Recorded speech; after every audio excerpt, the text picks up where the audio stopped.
Welcome to our Urban Legends podcast. I'm Dr. Gloria McDaniel Hall. I've been a teacher, a principal, and assistant superintendent, all within urban schools in Chicago and around the country. Our Urban Legends podcast is a forum for sharing ideas, strategizing together, and supporting each other as we dismantle the deficit narratives sometimes associated with urban education and discuss where and how amazing work is being done.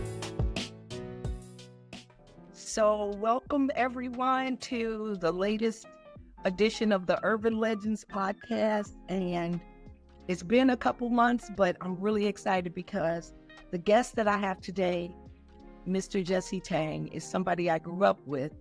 Obviously not grew up with literally, but I grew up as a leader working with Jesse.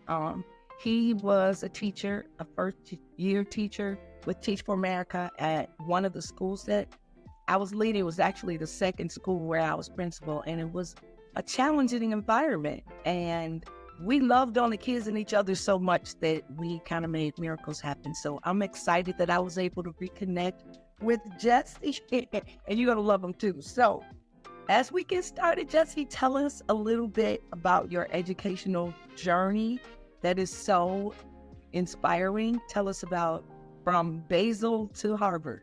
It's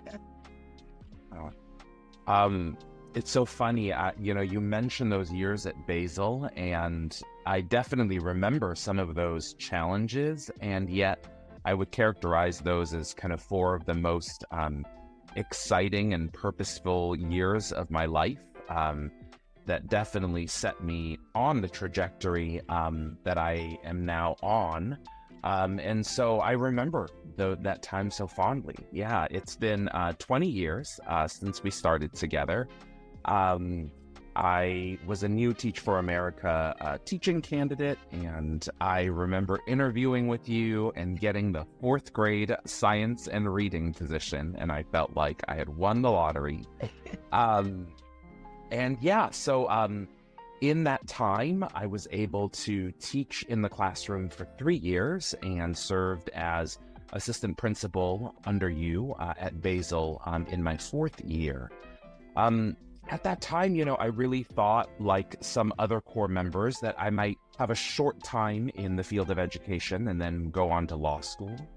And there was just this moment where I had prepared sub-plans, and someone else was teaching at that time my 7th graders, and I was in a law class just observing, and I just thought, this is so boring right now. I was thinking about my kids in the classroom, I was thinking about the work that we were doing at the school, and just really decided at that moment to stay in education. And so following the years at Basel, I served another 4 years as assistant principal in a Chicago public school, John B. Murphy Elementary. And after that time, I had the opportunity to move to New York City and become the founding principal at Central Queens Academy, which is a middle school that we opened to specifically support immigrant families and English learners. And that was a great experience. I took a year at that time to go back for my master's degree at the Graduate School of Education at Harvard, and then continued on my journey by serving as a principal in Denver Public Schools for another 8 years. I was the principal at Schmidt Elementary, which was a community-driven turnaround. We had seen 7 principals cycle in before me in 4 years, and I was there for 6 years leading that work. And then during the pandemic, I helped open the citywide remote elementary program for all of Denver. And so we were a school of about 650 students from all over the city, learning how to teach kindergartners through 5th graders online. And then at that point, I decided to pursue my current doctoral program, which is in systems level leadership and educational leadership, once again at the Graduate School of Education at Harvard. So excited. So you reminded me of one thing, and it wasn't even one of the questions we prepped, but during your first year, a passion of mine is what we do differently or need to do differently to support new teachers. And at Basel, that was really important for me because so many of the teachers we had were first-year teachers. And if we can't be consistent with our teaching staff. Like, that's how the school gets strong. I knew I needed you all to stay. So I was always in classrooms, and I noticed a little struggle with management in that fourth grade classroom.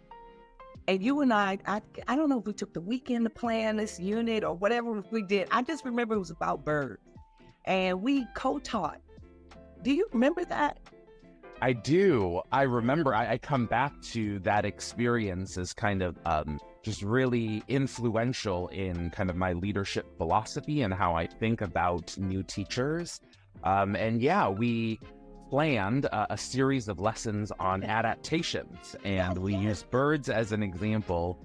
And I just remember, you know, if I pick apart that experience, aside from just being able to spend time together as partners in education, I really think it highlights some of the things that I've taken with me as I think about new teacher and new leader development.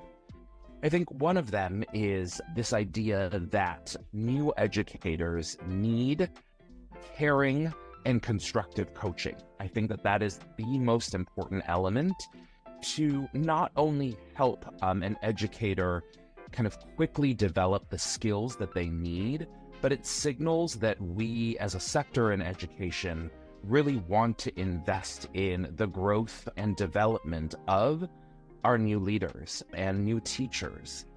I think the second piece that I take from that has to do with our view of growth and development.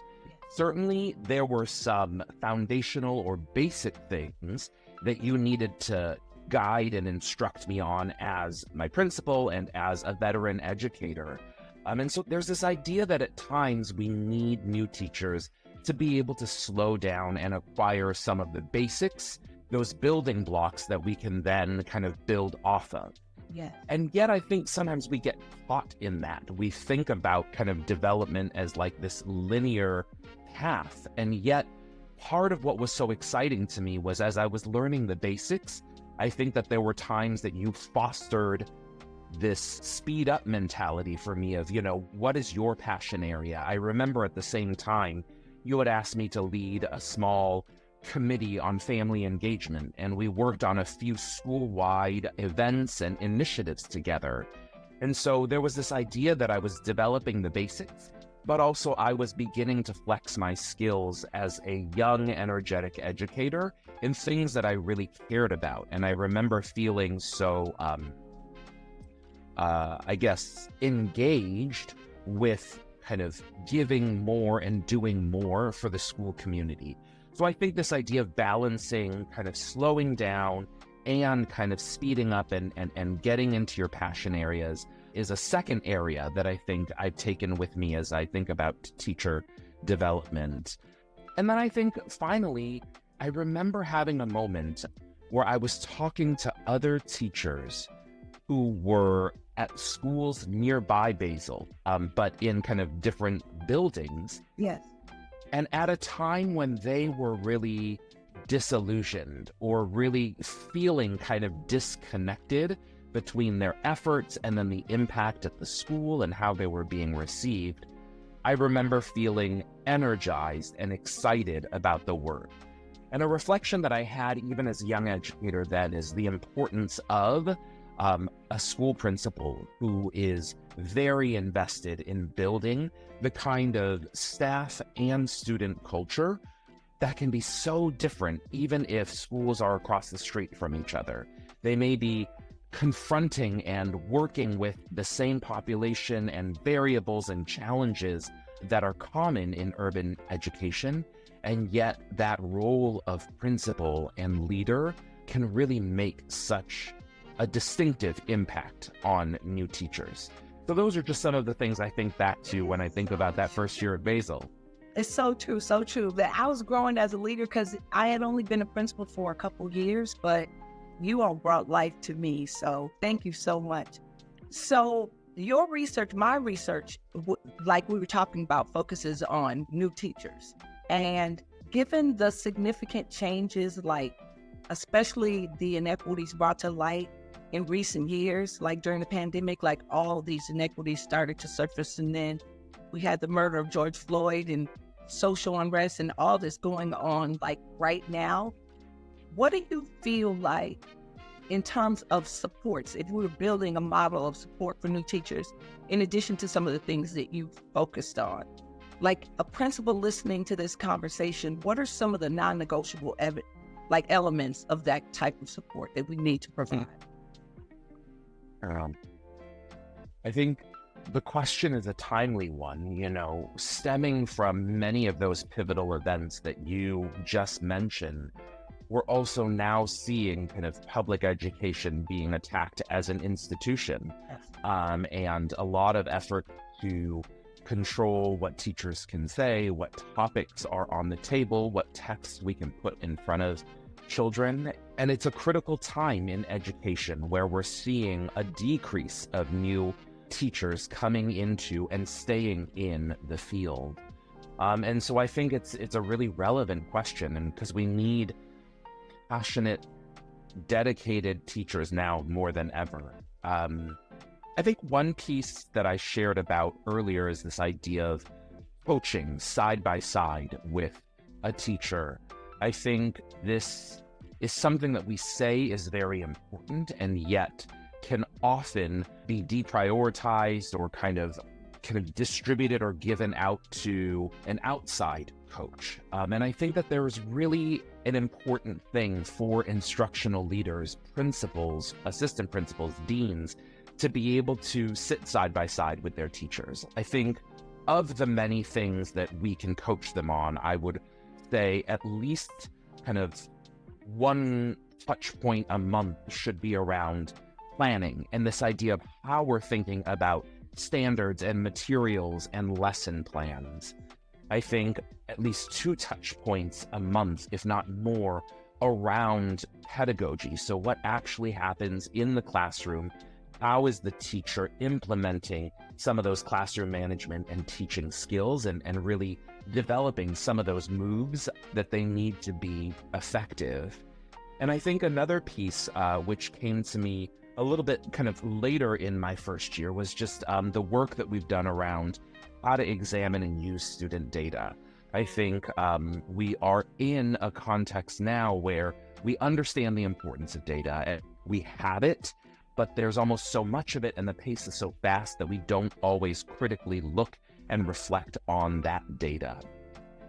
So I would say one piece is just frequent and consistent coaching for teachers. I think another non-negotiable that I can see in the development and support of new teachers has to do with focusing on community, family engagement, and kind of how we conceptualize two-way enriching relationships. Certainly, I saw that modeled by you and other leaders at Basel. And at this time, we have frameworks such as the parent-teacher home visit. We have meeting protocols so that when we talk about academics, it's not just the teacher kind of conveying information to a parent, but that it's really a dialogue and a collaboration because this group of people knows the child the best. And at a pretty young age, students can also be invited to these conversations to feel more agency and input in kind of their own education. And I think that more than any leadership class I've taken or pedagogy class I've taken, any opportunities that I've seen myself or others take to get to know their community, understand home and neighborhood culture and dynamics, anytime that we can humanize our students and families more than just what we see in the school hours or in the school building, I think has a far-reaching and deep impact on our ability to do the work and how we see ourselves and our social identities in the work.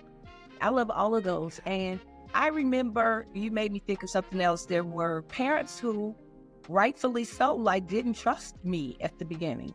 Because again, I think it was the 5th principal in 6 years or something like that. And people were taking their kids out and teachers were leaving. So nearly 80% of us, all of us, were brand new to this situation and being asked to turn it around without really getting to know each other, and it was going to be impossible. So I just opened up the doors come and talk to me. many out. What you get off work late? Let's talk late. You get off work early? Let's talk early. And so I don't think we could have done what we did without engaging parents the way we did. And that committee that you were on, I think you all were on the committee that we planned the career day with parents. And we had all the groups come in, and some parents were hired and got jobs. And we had people donating clothes that they could wear to their interview. We were rewriting resumes and writing resumes. It was such a cool, community. But I'm so happy that you were there with me. Okay, so now you're at Harvard, you're working on a doctorate. It's so super cool. So tell us about the research that you're diving into, what led you to the topic you chose, and why it holds such importance for you. Yeah, I'm eager to talk about that, and I would bridge with just one memory that what you just said I connected to. So it has to do with, how we build relationships. I remember early on, I had a moment of vulnerability with you. We were working at CICS Basel in Englewood, and the population was a vast majority Black American families, a few Latino families. And I shared kind of an insecurity that I had around being an Asian American man, kind of working in a community that didn't kind of look like me or have kind of a similar culture growing up. And you got really quiet and you said, Tang, as long as families and parents know that you love their children, everything else will work itself out because of who you are and the fact that they know you love their children and that they trust you. And I really think that that was true in this scenario where we were trying to kind of turn around and come into this unique setting. Is I think we just really took time to show our families that we loved their kids. We opened our doors, and certainly our families kind of came into that space and grew over a pretty short period of time to love us and to know kind of what our intentions were in doing our work every day. And so that brings me to just kind of what are some of my research interests and topics now. I think one of them has to do with kind of how we situate students and families in the greater conversation around improvement in education, systems reform. I think I would categorize kind of our current thinking around educational improvement as pretty siloed and pretty hierarchical. And so kind of the more experience you get, the higher position you have, it's kind of inferred that the more kind of power you have to craft policy and make decisions on behalf of schools and communities, students, and families. And, I've come across some frameworks, one of them being Saffer's street-level data, and then another one is Tran and Mascarenhas' open system ideas. And both of them talk a lot about how do we reframe this conversation and create many more entry points for students, families, teachers to be able to speak kind of to what their experiences are as a means of gathering data to be able to do that systems improvement. And so one piece of work that's really interesting to me is just how we create those communication loops and how we gather data at the kind of street level to be able to make not only school decisions or district decisions, but even state and federal decisions in education. Another big passion area of mine, perhaps inspired by you and your work with new urban teachers, is around how we support and sustain new to role principals. Each year pre-pandemic, about 40% of new principals would turn over on any given year. And as we think about improving districts and systems, we can't hope to sustainably do that if our principals are churning through and leaving that role. Because every time a principal leaves, that has a domino effect on the teachers and the students and the learning at the school. And so really thinking about what would it take?